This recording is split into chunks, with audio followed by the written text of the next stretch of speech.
여러분 오늘도 반갑습니다. 오늘 강성률 철학TV 제146강은 녹두장군을 일으켜 세운 탐관 오리들의 횡포, 전봉준 첫째 시간인데요. 탐관 오리들의 모습, 그리고 전봉준이 이제 골기에서 일어나는 모습입니다. 전봉준의 사진이고 여기는 탐관 오리들의 모습입니다. 오늘 강의 순서를 말씀드리자면 우선 전봉준이라고 하는 인물에 대해서 좀 알아보고 녹두장군이라고 하는 별명이 붙은 그 까닭, 그리고 동학에 입교해서 농민 봉기를 일으키는 그런 과정. 여기에는 이제 조병갑이라고 하는 고부 군수의 확정이 있었죠. 먼저 그 전봉준에 대한 개략적인 내용인데요. 전봉준은 철종에서부터 고종까지 이르는 조선 말기에 일종의 혁명가라고 해야 될까요? 35살 무렵에 동학에 입교해서 접주, 지도자가 됩니다. 그리고 고부군수 조병갑이 탐학이 극심해서 동학 농민군을 이끌고 봉기하는데요. 접주들에게 이제 사발 통문을 보내서 이런 것이 이제 동학 농민 전쟁으로까지 확대가 됩니다. 그래서 한때는 패전 계획안을 이제 조정에서 받아들임으로써 이제 전봉준도 시정 계획에 전념합니다만은, 자, 여기가 이제 조병갑의 직접 무습은 아니고 그의 사촌 조병식인데, 이 인물 역시 그 탐관오리였다고 그래요. 그러나 이제 전쟁이 일어남으로써 구국의 기치 아래 다시 일어나게 됩니다. 봉기하게 되는데, 청일전쟁은 일본군이 이제 경복궁을 침입해서 이런 과정을 통해서 청나라와 전쟁 끝에 시모노세키 조약이 체결이 됩니다. 일본이 승리하게 되죠. 이때 이제 전봉준은 남도 접주로서 12만 농민군을 지휘하다가 일본군과 정부군의 연합군에 의해서 진압이 되고 피신 중에 체포되어서 이제 올라가는 겁니다. 그래서 마침내 이제 교수형에 처해지는데, 여기까지가 전봉준에 대한 대략적인 그 개요였습니다. 자, 출생부터 알아보자면은 전봉준은 고창군 고창읍 중림리에서 태어났다는 설이 있지만은 주로 사는 데는 태인, 사내면, 동곡, 오늘날의 이제 정읍이 되겠습니다. 여기가 고창이죠. 근데 이제 전봉준의 아버지 전창혁은 당시 고부군 향교의 장의를 지냈다고 하는데, 장이라고 하는 이 자리는 정교, 향교의 최고 우두머리 다음의 자리로서 실질적인 운영을 담당하는 그런 직책이었습니다. 근데 이 전창혁은 당시에 그 지역의 명사이자 성리학자였는데, 어머니는 이제 전봉준의 모친은 광산 김씨입니다만은 원양 김씨라는 설도 있어요. 여기가 이제 정읍에 있는 전봉준 장군의 고택이 되겠습니다. 전봉준의 아버지는 전봉준 아들에게 한자를 가르쳐 주었는데, 탐관오리 조병갑의 모친 상태 부조금 2,000냥을 거둬주지 않았다는 이유로 모진 곤장을 맞고 한 달 만에 죽고 말았습니다. 이 사건이 전봉준으로 하여금 동학 농민혁명과 사회개혁의 큰 뜻을 품게 한 하나의 요인이 되지 않았을까, 이렇게 짐작이 되고요. 전봉준은 5살 때 한문을 배웠고 13살 때는 백구시라고 하는 한시를 지을 정도로 실력이 뛰어났다고 합니다. 그 내용을 보면은 이제 백구는 흰 갈매기인데요. 스스로 모래밭에 마음껏 논일 적에 흰 날개에 가는 다리로 맑은 가을 홀로 즐기노나, 마시고 쪼는 것이 비록 번거로우나 분수를 나누니 강화의 물고기들아 너무 근심치 말지어다. 자, 전봉준이 녹두장군의 그 별명을 갖게 된 것은 유난히 키가 작았기 때문이라고 합니다. 152cm인데, 이 녹두라고 하는 것은 여러분도 아마 보셨을 텐데 이 시가 작죠. 작습니다. 녹두로 이제 죽도 끓여 먹고 하지 않습니까? 그래서 아마 녹두장군이라고 하는 작아서 이런 이제 별칭이 붙게 된 것 같고요. 전봉주는 20대 초반에 결혼해서 태인군의 그 사내면 동국에 살았는데 식솔이 5명을 된 가장이었습니다. 여기가 이제 사내면이죠. 그리고 선비로 자처를 하고 다녔습니다. 그런가 하면 세마지기 전답을 경작하는 소농, 세마지기면 한 600평 정도 됩니다. 여기에 이제 아이들이 훈장 일로 생계를 보태기도 하고, 직관, 묘자리를 보는 사람이죠. 묘자리도 점지해주고, 시장에서 장사도 하고, 약도 팔고, 방술, 방술이라고 하는 것은 자연현상, 이 산이나 강의 모습을 보고 길흉을 점치거나 불로장생을 추구하는 그런 학문을 말합니다. 이런 방술도 배웠다고 그래요. 그리고 이때 이제 전봉주는 크게 되지 않으면 차라리 멸족되는 것만 못하다. 멸족, 어, 자기 가족들이 다 어, 멸망하는 것보다 못하다. 이 포부가 그만큼 컸다는 얘기죠. 전봉준이 이제 동학에 입교하게 됩니다. 전라도를 중심으로 해서 동학이 이제 크게 일어나는데요. 34살 무렵에 손하중이라는 사람과 접촉해서 35살 무렵에 황하일의 소개로 동학에 입교하게 됩니다. 동학이라고 하는 것은 서학의 서양 학문에 대립되는 그런 의미인데 전통적인 우리나라의 풍류 사상에 유교, 불교, 성교의 교리를 토대로 해서 인내천, 사람이 곧 하늘이라고 하는 사람을 중시하는 이런 운동을 전개해간 이제 종교운동이자 개혁운동이라고 할 수가 있겠습니다. 여기서 보시면 이제 농민군의 있던 진로를 나타냈는데요. 주로 이제 전북과 전라남도 이 지역으로 중심으로 해서 이제 그 활동을 했습니다.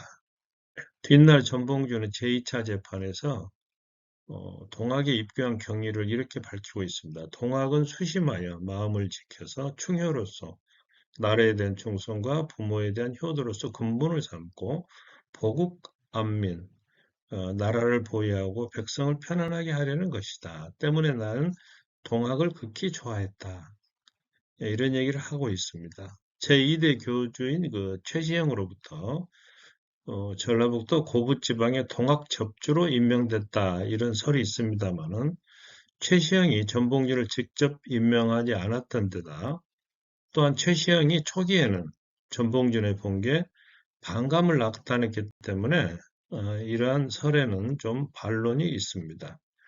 여기는 이제 북쪽을 맡았던 최시영과 남쪽을 책임졌던 전봉준의 모습인데요. 여기서 보시면은 이제 북쪽에는 최시영, 손병희, 남쪽에는 전봉준과 김계남이 이제 지도자로 활동을 했습니다. 당시 최시영은 호남의 전봉준과 호서의 서장옥을 나라의 역적이라거나 사문당적으로 규정하면서 적대시했습니다. 그리고 심지어 전봉준이 조선 정부를 부정하고 새 나라를 세우려는 것이 아닌가 하는 의심까지 했다는 겁니다. 여기서 보시면 전봉준, 김계남, 손하중, 말하자면 동학의 지도자들입니다. 자, 농민이 왜 농민들이 봉기하게 됐는가? 그 배경에는 고부군수 조병갑이라고 하는 인물이 자리하고 있습니다. 조병갑은 영의정 조두순의 서질, 형제의 조카로서 여러 곳을 다니면서 여러 지역 군수를 하면서 가렴적으로 일삼았던 인물인데 고부에 와서도 이제 농민들의 원성을 사기는 마찬가지였습니다. 고부 군수로 부임해서 농민들에게는 이 무거운 세금을 물리고 재물을 빼앗아가는 등 탐욕과 비행을 자행했는데요. 이 드라마에 나오는 조병갑의 모습입니다. 당시 조두수는 우의정, 여의정 등을 역임한 실세였고 순조, 헌종, 철종, 고종까지 보필하면서 태도 정치를 구가했던 인물입니다. 조병갑은 조두순의 형제인 조유순의 적자는 아니고 서자였다고 그래요. 그리고 이제 탐과 놀이이자 친일파였던 조병식이 바로 조두순의 친조카이고 말하자면 조유순의 적자였다. 그런 얘기죠. 1893년에 나라의 흉년이 들자 나라에서는 세금을 면제해주기는커녕 국세의 3배나 징수를 했는데 이게 이제 조병갑이 저지른 그 악행입니다. 부유한 농민을 잡아다가 불효했다거나 음행했다거나 잡기, 불목, 사이가 좋지 않다고 이런 죄목을 들어서 2만 년량의 재물을 약탈한 인물이 바로 고부군수 조병갑이었습니다. 여기 이제 불효하는 모습, 여기는 음란하는 모습, 탐관오리들의 모습입니다. 그리고 또 태인 현감을 지냈던 자기 아버지 공덕비를 세운다고 태인도 아닌 고부에서 천연양을 거두었습니다.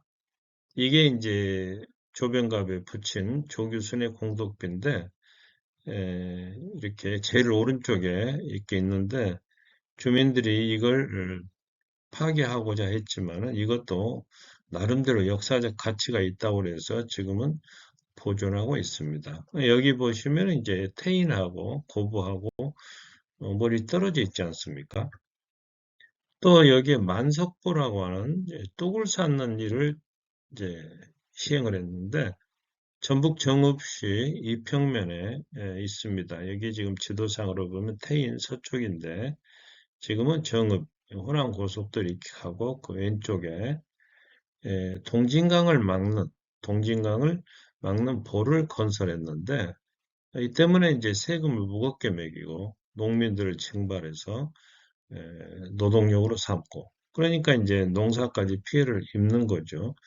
그리고 완공 첫 해는 세금을 받지 않겠다고 약속을 놓고 이걸 파기한 다음에 수세를 거두어서 개인적으로 700섬을 착복하기도 했습니다. 그래서 결국에 참다 못한 농민들이 1893년 1월 고부 관할을 점령하고 보를 파괴해버렸습니다. 그래서 2년 만에 만석보가 헐렸기 때문에 지금은 존재하지 않고 현재는 이제 만석보 이렇게 쉼터가 조성되어 있습니다. 당시 조선의 각종 세금으로 말할 것 같으면 토지세에 해당하는 가결전, 토지를 갖고 있다 해서 세금을 내는 것은 물론 당연하죠. 건물을 갖고 있다고 해서 내는 가오전도 당연합니다. 그러나 세금을 더 걷기 위해서 군수 마음대로 토지 단위를 늘려서 받는 국결 환농이라고 하는 말하자면 장난친다는 거죠. 이런 세금도 있었고 황무지를 개간했다고 해서 또 백지 징세도 하고 도망간 집 이웃에 부과하는 유망세가 있었고 오래 묵은 전답에 대해서도 세금을 매기는 징계라는 것이 있었다고 합니다. 또 탈세 목적으로 누락시킨 토지에 대해서 세를 매기고 땅 없는 사람도 후복이라고 하는 세금을 물어야 했습니다. 또 불효불목이라고 하는 그 애매한 죄를 뒤집어 씌워서 세금을 걷고 불경, 독신, 신을 모독했다거나 근친상간했다거나 해서 이렇게 잡아들인 다음에 돈을 받고 풀어주는 행위를 계속했습니다. 근친상간과 관련해서 문학적으로 유명한 것이 바로 최명희 선생의 혼불인데요. 여기에서 종성 강모는 효원이란 여인과 결혼했음에도 사촌 여동생은 강실과 근친상간을 저지르는 그런 장면들이 충격적으로 나오지 않습니까? 자, 조병갑의 독한 징세 횡포는 자, 고부는 전라도 가운데서도 으뜸가는 곡창지대였는데요. 그래서 부임해 오는 관리마다 토색질이 말하자면 도둑질 내지는 강탈해 가는 짓이 극에 다다랐습니다. 여기에다 심지어 양여 부족이라고 해서 쌀로 거둔 세금을 한양으로 실어 보내면은 경창, 한양에 있는 창고에서 양을 재보니까 부족하다면서 고부 백성들에게 강제로 다시 걷어가는 그런 일까지 있었다고 합니다. 여기는 이제 호남평의 한 가운데를 흐르는 동진강 두 길이고 이 비석은 동학농민운동을 촉발한 만석복 터해를 알리는 기념비가 되겠습니다. 그러니까 서울에서 애당초 그 쌀을 받을 때 서축 쥐가 먹는 데 대한 거나 건축 쌀이 마른 데 대한 세금을 미리 걷습니다. 이걸 3, 4, 5두라고 그래서 서말, 너말, 다섯말 이걸 갖다가 더 걷었어요. 그래가지고도 또 걷었다는 겁니다. 그런데 쌀이 부족해진 원인은 쥐가 먹었다거나 말라서 뿐만 아니라 입고할 때 이 창고 관리가 죽짐질로 검사한다고 해서 여러 번 빼서 이걸 또 모아서 빼먹고 배에 실을 때 또 뱃놈들과 아전 패거리들이 또 빼먹고 한양 창고에서 패거리들이 장깨를 부리면서 빼먹고 전운사 이 배를 움직이는 이 관리가 또 이걸 갖다가 이제 전곡을 갖다 써버린 일도 있었다는 얘기입니다. 그런데도 농민에게 다시 징수하라고는 영이 떨어지자 조병갑은 옳다, 잘됐다 해가지고 여기에 강제로 늑봉, 강제로 바치게 한 다음에 자기 마음대로 세금을 더 받기도 하고 해서 개인적으로 착복을 했다는 겁니다. 그리고 많이 바치면 또 가두었다가 풀어주고 당시 농민 대부분은 소작농이어서 수확의 절반 이상을 지주에게 빼앗기고 남은 절반의 반 이상이 세금으로 나가는데 여기에다 이름도 모르는 무명 잡세가 수탈이 말도 없이 이어지니까 뼈 빠지게 농사를 지어봐야 입에 풀칠하기도 부족한 실정이었다. 그런 얘기입니다. 반면에 이 탐관오리들은 기생을 끼고 영을 즐겼는데 이 군자정이 지금도 이렇게 복원되어 있는데요. 여기에 이제 역대 군수들의 송독비와 함께 지금은 이제 이 고부 행정복지센터 정읍에 있는 이렇게 쭉 늘어서 있습니다.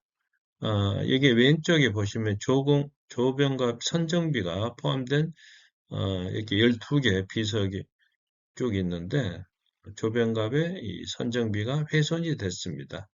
함양군에 있는데요. 아이러니하게도 이 비석에는 조병갑을 청렴하고 백성을 섬기는 청병기로 이렇게 적고 있다. 그런 얘기입니다. 오늘 강의를 정리해드리도록 하겠습니다. 전봉준에 대한 개요. 이렇게 동학에 입교해서 농민군을 이끈 그런 과정. 그리고 거기에는 아버지 전창혁이 곤장 맞고 죽은 이것이 하나의 큰 요인이 됐다. 녹두 장군의 포부에 대해서 말씀드렸고 황하일이라는 사람의 소개로 동학에 입교했으며 농민을 봉기한 그 배경 중에 하나가 고봉수 조병갑의 행표였다. 그리고 여기에 조선의 각종 세금이 깃들어졌고요. 특히 조병갑의 독한 이 증세 형포가 하늘을 찔렀습니다. 그래서 양여 부족면마저 그 고분 농민들에게 부관 이런 것들이 농민들을 분노케 했다. 여기까지 오늘 말씀드리도록 하겠습니다.